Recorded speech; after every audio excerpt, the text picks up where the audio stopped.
நீங்க யாரும் வாங்க வாழுங்க, ஆனால் நாங்க தான் ஆளுவோம். நாம எல்லாரும் ஒன்னா நிற்போம், நாங்க தான் கொஞ்சம் முன்னால் நிற்போம்.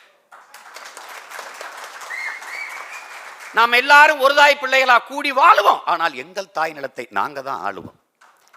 நான் ஆளும்போது என்ன நடக்கும் சீமான்? இது என் மலை, இது என் காடு, இது என் ஆறு, இது என் ஏரி, இது என் குளம், இது என் பிள்ளைகள், அவர்களுக்கான கல்வி, இது என் மக்கள், அவர்களுக்கான மருத்துவம்னு அக்கறை எப்போது வரும் என்றால், இந்த மண்ணையும் மக்களையும் பேரென்று கொண்டு காதலிக்கிற ஒரு மகனிடத்திலே அதிகாரம் வரும்போதுதான் நான் நடக்கும்.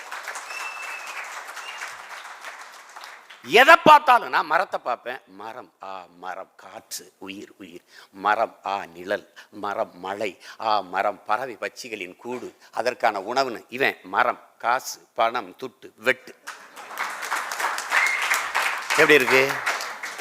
மலை மலை மலை, அருவி, ஆறு, நீர், சோறு, வயிறு, உயிர், வாழ்க்கை, இப்படி பார்ப்போம். அவன் மலை எம் சாண்டு வெட்டு துட்டு.